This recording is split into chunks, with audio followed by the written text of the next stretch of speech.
Shalom sur toutes et tous et bienvenue sur la chaîne El Betel TV et sur la chaîne de Beit Shoresh pour ce partage autour de la paracha Kitavo pour cette portion de Torah que nous lisons cette semaine et que nous retrouvons dans le livre de Dvarim, c'est-à-dire Deutéronome, à partir du chapitre 26 au verset 1 jusqu'au chapitre 29 au verset 8.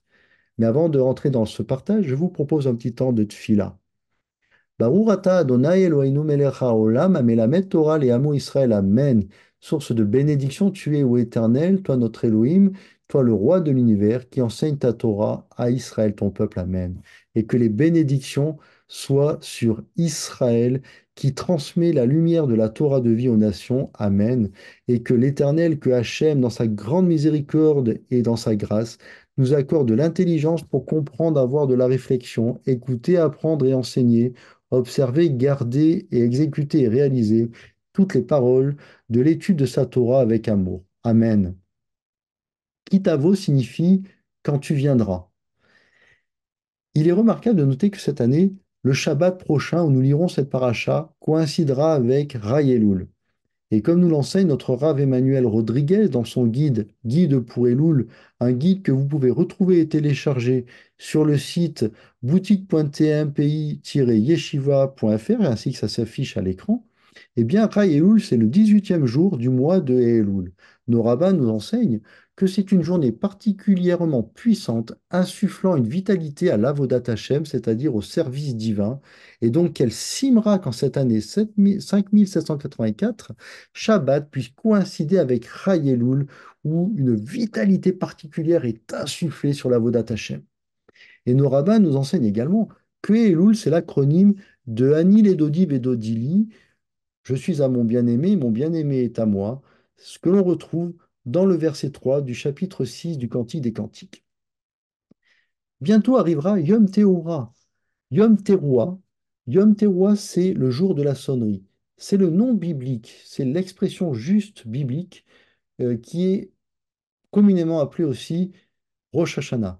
Mais Yom Teruah, qui arrive bientôt, c'est ce jour de la sonnerie où on sonnera du chauffard, pardon. Nos rabbins nous enseignent que les 12 jours qui suivent Raï Elul jusqu'à Yom Teruah correspondraient aux 12 mois de l'année qui viennent de s'écouler et que ces 12 jours ont pour objectif d'amender les 12 mois qui viennent de passer. Un jour pour un mois. Car en fait, en ce mois d'Elul, nous sommes encouragés à dresser un bilan dans nos vies, un bilan de l'année qui vient de s'écouler, un bilan des bonnes choses et des bonnes actions, des mauvaises choses et des mauvaises actions. Et finalement, c'est l'occasion, ce mois de Elul, qui est aussi appelé le mois du pardon, le mois de la miséricorde et le mois du pardon, eh bien, de préparer nos cœurs pour Yom Teruah et pour Yom Kippour qui viendra 10 jours après Yom Teruah.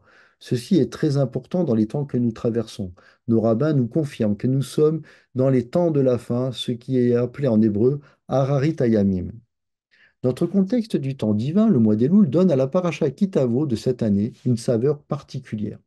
En effet, le mois d'Elul est le mois du bilan de l'année qui vient de s'écouler.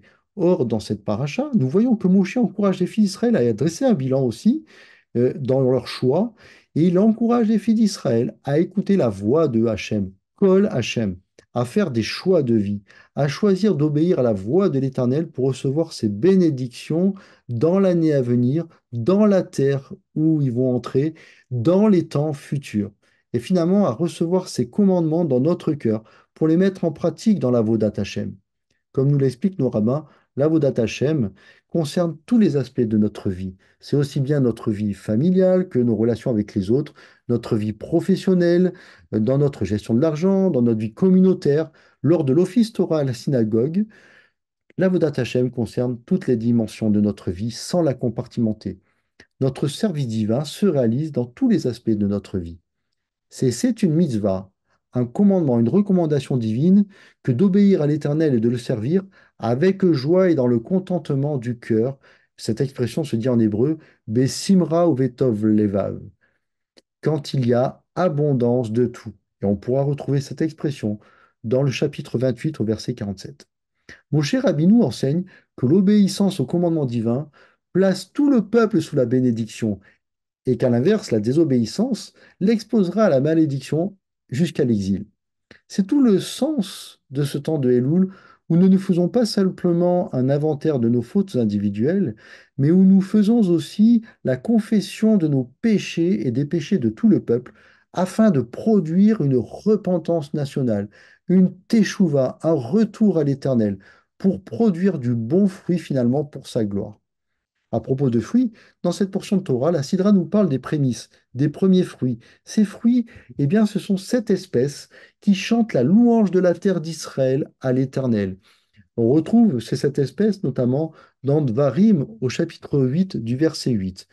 Il s'agit du blé, de l'orge, du raisin qui est donné par la vigne, les figues données par le figuier, les grenades données par le grenadier, les olives qui sont données par l'olivier, ces olives dont on tire aussi l'huile pour oindre ou pour allumer la menorah, le dattier qui donne les dattes.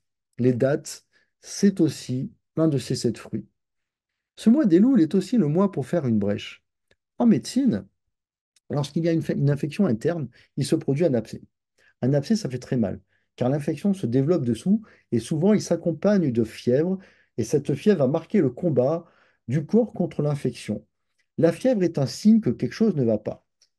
L'abcès ne va pas guérir tout seul. Et en fait, en l'absence d'intervention de soins, l'abcès peut même engendrer de graves complications par la suite, notamment des infections dans le sang, ce qu'on appelle une septicémie, jusqu'à entraîner des complications vitales, puisque ça peut toucher aussi le cœur, et ça peut donc vraiment être très grave. Il faut traiter l'abcès. Et l'un des traitements, c'est de le percer, puis désinfecter et de faire un pansement, et de soigner régulièrement la plaie jusqu'à cicatrisation et guérison. Mais il faut aussi en comprendre la cause de l'infection de départ, trouver la cause, trouver les racines et déraciner, traiter. Au chapitre 26, au verset 1, Moshe rappelle notamment la sortie d'Égypte, la brèche dans la mer des joncs que l'Éternel a fait devant le peuple. C'est tout le concept de sortir pour entrer, sortir d'Égypte pour entrer en Israël. C'est aussi la traversée du Jourdain qui correspond aussi au passage d'une rive à l'autre. Dans cette portion de Torah, le peuple est invité à réaliser finalement une mise en perspective des années que le peuple a passées dans le désert pour produire finalement un nouvel engagement. L'engagement de servir Hachem par une obéissance respectueuse à sa Torah de vie et dans l'amour de son nom, dans la crainte de Hachem, Yirat Hachem en hébreu, et aussi dans l'amour les uns pour les autres. Souvenons-nous que la Torah nous dit dans Lévitique, et tu aimeras ton prochain comme toi-même. Faire un bilan, choisir entre le bien et le mal. C'est ça aussi un peu faire une brèche. Ce choix, le choix entre obéir ou désobéir, c'est aussi une brèche. Rappelons-nous qu'obéir à Hachem, c'est aussi veiller sur notre cœur, c'est veiller sur nos comportements, c'est veiller à mettre en pratique sa parole et veiller à la transmettre fidèlement. C'est finalement se préparer à se rapprocher de l'Éternel pour le servir. Ça consiste aussi à faire une brèche dans nos vies par rapport au désir du monde qui veut nous ramener dans nos Égyptes et finalement toujours plus nous éloigner de l'Éternel. C'est aussi examiner et distinguer le Yetzer Hara qui veut nous emmener vers le territoire du mal. En hébreu, brèche se dire pirtsa. Dans ce temps de Elul, nous voulons élever dans la prière une seule voix, comme celle de tout un peuple, uni dans les rades.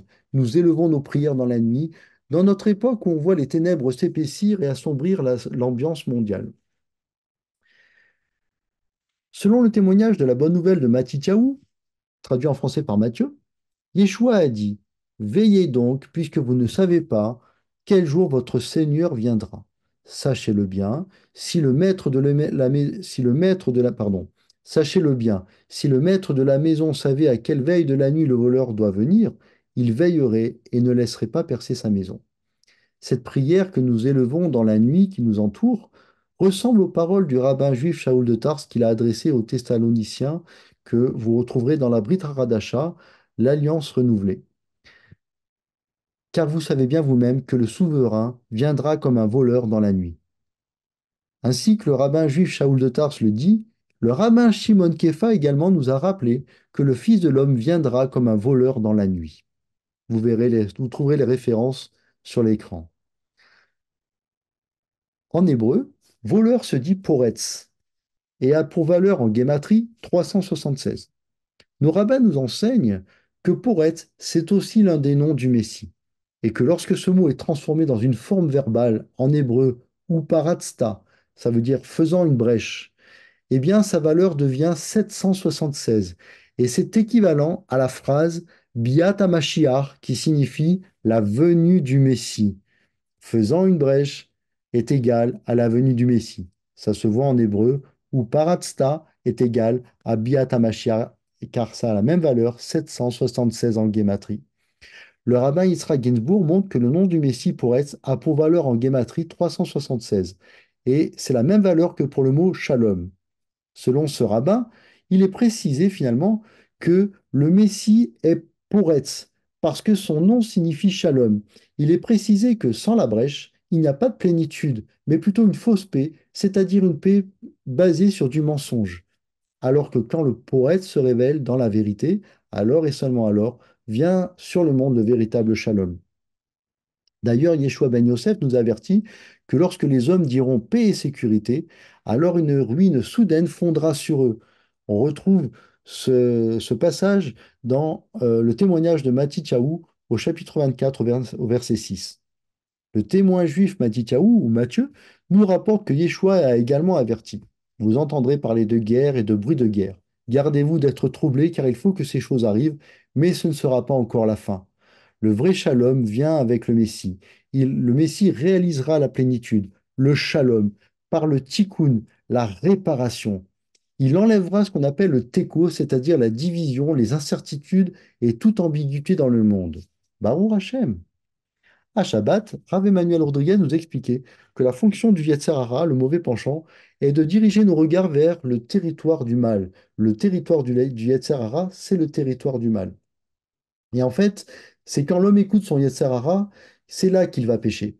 Et dans ce temps du mois de Elul, nous devons nous examiner en profondeur pour nous détourner ensuite de nos mauvaises voies et changer alors dans le bien aux yeux de l'Éternel. Souvent, on entend dire, par exemple, péché de gourmandise. Mais là encore, changer, ce n'est pas seulement manger moins ou changer de type d'alimentation, c'est déjà un pas, mais c'est examiner en profondeur ce qui nous pousse à la déviance. Il s'agit d'un travail d'ordre psychologique et c'est aussi très important d'un travail d'ordre spirituel. Elul est le mois de miséricorde et de pardon, et il est propice pour faire la brèche. Dans ce temps du mois d'Elul qui nous fait cheminer vers Yom Teruah puis Yom Kippour, il faut qu'il y ait un véritable changement dans nos cœurs, une transformation qui se traduit par des changements de comportement et nous fait aller vers des émotions, des caractères et des comportements qui soient alignés sur la volonté de l'Éternel, que nous changeons de nos mauvaises directions pour réorienter nos cœurs. Réorienter, c'est aussi se tourner vers l'Est. Pour nous qui sommes en Occident et pour les craignants l'Éternel, Élohé Israël, l'Orient, c'est Israël, c'est Yerushalayim. Le grand rabbin Yeshua ben Yosef, Yeshua Mashiach ben Yosef, disait, il faut que vous vous convertissiez. Mais là, il ne demande pas de changer de religion. Il était juif, il parlait à des juifs, il enseigne la Torah dans la conformité en demandant d'aller plus loin que simplement d'observer une tradition, mais d'aller encore plus loin que une pratique visuelle, visible. Il demande en fait une obéissance au plus profond du cœur et de la pensée, au plus profond de l'âme, plus loin finalement que d'observer des pratiques traditionnelles, de les faire, mais avec le cœur. Il nous exhorte à changer au plus profond de notre cœur pour nous aligner sur la Torah de vie, avec le cœur et dans l'amour pour le nom de l'Éternel. Ainsi, lors de la prière des anonymes, nous implorons sa miséricorde. L'Éternel frappe à nos cœurs. Ouvrons-lui la porte. Faisons la brèche pour le laisser entrer. Il est le gardien des portes. Et Yeshua promet que quand il frappera à la porte, il entrera chez celui qui lui ouvrira et il soupera avec lui. Et dans le même temps, le Messie est le gardien des portes. Il est celui qui ouvre et personne ne peut fermer. Il est aussi celui qui ferme et personne ne peut ouvrir. Veillons, veillons sur nos cœurs. Je vous remercie pour votre écoute. Je vous souhaite du fond du cœur une bonne étude de la paracha Kitavo. Elle est d'actualité pour nous tous, juifs et non-juifs, pour Israël et pour les nations. Et que Hachem nous accorde de bonnes nouvelles et une abondance de réussite dans nos changements de cœur et de vie. que le son du chauffard déclare la brèche pour la venue de Yeshua Mashiach. Simra Veshalom Lechaim, Marativa Tova, Shabbat Shalom.